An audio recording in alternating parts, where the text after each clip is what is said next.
Kidney कमज़ोर हो जाए तो मैदे पे क्या असर होता है, दिल पे क्या असर होता है, ब्रेन पे क्या असर होता है, काम करने में वो एनर्जी नहीं रहती, loss of interest, loss of emotions, loss of concentration. कुछ लोगों को नींद ज़्यादा आती, आपको डिप्रेशन में ले जा सकते हैं।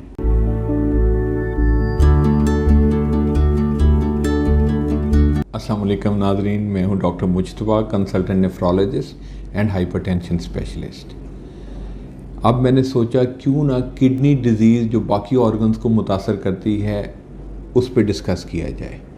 यानी किडनी कमज़ोर हो जाए तो मैदे पे क्या असर होता है, दिल पे क्या असर होता है, ब्रेन पे क्या असर होता है, इसको रिव्यू किया जाए ताकि इन अलामात की मौजूदगी हो तो आप स्पेशलिस्ट को दिखाएं और किडनी डिज़ीज़ डायग्नोज हो जाए।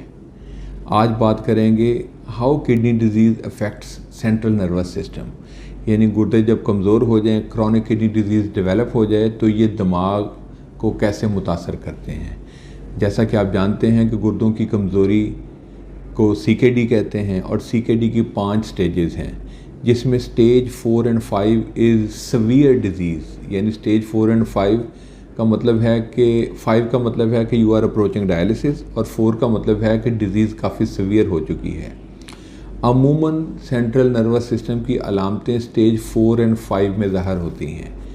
चूँकि गुर्दों में दर्द नहीं होता, गुर्दे ख़ुद से नहीं बताते कि हम फेल हो रहे हैं, इसलिए सारी अलामात का जानना ज़रूरी है ताकि अगर ये अलामतें नज़र आएँ तो आप डायग्नोसिस की तरफ जाएं, किसी स्पेशलिस्ट को दिखाएं और इसको मैनेज किया जा सके।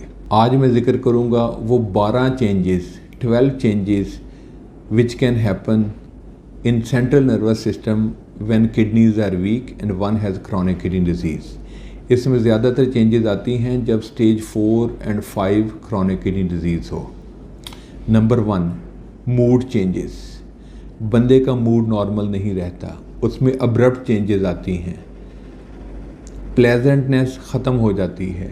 तो मूड चेंजेस देखें तो थिंक अबाउट किडनी डिज़ीज़ कि कहीं किडनी तो नहीं ख़राब हो रही। नंबर 2, स्लो हो जाना, काम करने में वो एनर्जी नहीं रहती, बंदा स्लो फील होता है। ऐसा हो तो थिंक अबाउट कि कहीं किडनी तो ख़राब नहीं हो रही।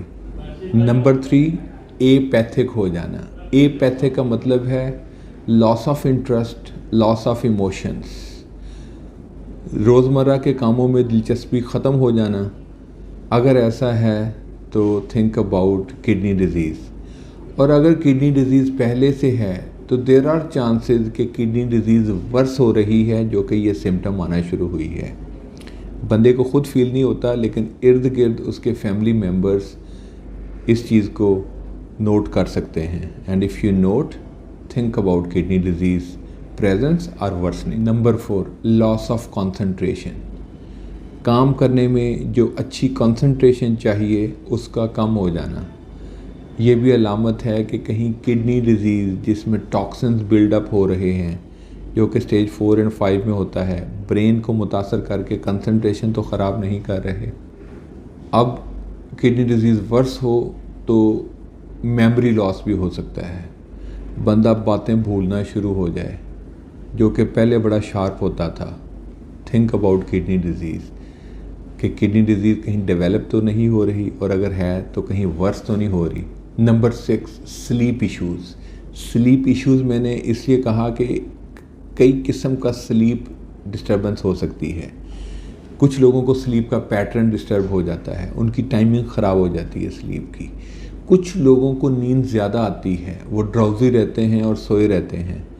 ये बहुत इम्पॉर्टेंट अलामत है क्योंकि ये ऐसा तब होता है जब यूरिया का लेवल एक ख़ास हद तक बढ़े और वो ब्रेन को मुतासर करना शुरू कर दे। कुछ लोग इरिटेबल हो जाते हैं, उन्हें प्रॉपर नींद नहीं आती। तो अगर स्लीप डिस्टर्बेंस हो तो please make sure there is no problem with the kidneys going on. Number 7, anxiety का वर्स हो जाना और इवन पैनिक अटैक्स भी हो सकते हैं। Number 8, depression. किडनी डिज़ीज़ में बंदा डिप्रेशन में भी जा सकता है। एक तो ये फीलिंग कि मुझे किडनी डिज़ीज़ है डिप्रेशन के लिए काफ़ी है, लेकिन अगर किसी को पता नहीं भी है जो किडनी डिजीज़ में जो टॉक्सिन्स बिल्डअप होते हैं, फासद मादे पैदा होते हैं, वो ब्रेन को मुतासर करके आपको डिप्रेशन में ले जा सकते हैं। नंबर 9, मोटर डिसऑर्डर्स, यानी आपके मस्कुलर प्रॉब्लम आना शुरू हो जाएं। उसमें जर्की मूवमेंट्स भी आ सकती हैं, फ्लैपिंग ट्रेमर्स भी आ सकते हैं, उसमें एपिलेप्सी भी हो सकती है, फिट्स पड़ सकते हैं। अगर इस तरह के प्रॉब्लम आना शुरू हो जाएं तो other than brain problem also think about kidney problem, कि कहीं किडनी में तो मसला नहीं है। नंबर 10, डिल्यूजन्स, इल्यूजन्स, हेलुसिनेशंस आ सकती हैं, यानी बंदे को ऐसी चीज़ें फील हो सकती हैं जो कि एग्जिस्ट नहीं करती। उसको आवाज़ें आ सकती हैं, उसको तस्वीरें नज़र आ सकती हैं।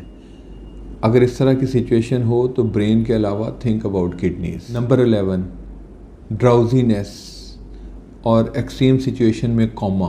ऐसा अमूमन तब होता है जब यूरिया लेवल ख़तरनाक हद तक बढ़ जाए। उसे यूरेमिक एन्सेफेलोपैथी भी कहते हैं, यानी यूरिया इस हद तक बढ़ चुका है कि वो ब्रेन में सरायत कर गया है और उसके काम करने की सलाहियत पे भी असरअंदाज होना शुरू हो गया है। This is very very important and this is emergency situation, क्योंकि ये सिचुएशन इस ख़ास हद से आगे बढ़ जाए तो इर्रिवर्सिबल, यानी रिवर्स होने का चांस ख़त्म हो जाता है। सो अगर ड्राउजी हो, कोई बंदा कोमे में चला जाए, तो बाकी वजूहात के अलावा किडनी फंक्शन को मॉनिटर करना बहुत ज़रूरी है। Number 12, stroke. Kidney disease itself stroke का चांस बढ़ा देती है। बॉडी में वो हार्मोनल इम्बैलेंस आते हैं कि स्ट्रोक हो सकता है।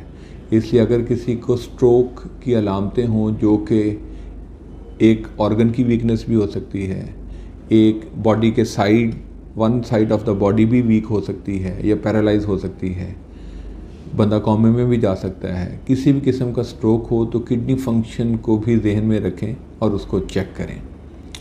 तो डियर फ्रेंड्स, देखा कि किडनी फंक्शन कमज़ोर हो जाए तो कितनी अलामतें आ सकती हैं। अब आपको ये अलामतें नज़र आएँ तो always think about kidneys. These can be the sign कि किडनी डिजीज़ डेवलप हो रही है, और अगर किडनी डिजीज़ पहले से है तो इसका मतलब है कि किडनी डिजीज़ वर्स हो रही है, और अगर किडनी डिजीज़ वर्स हो रही है तो शायद डायलिसिस तक बात जा सकती है। So stay tuned, keep it in mind. Thank you very much.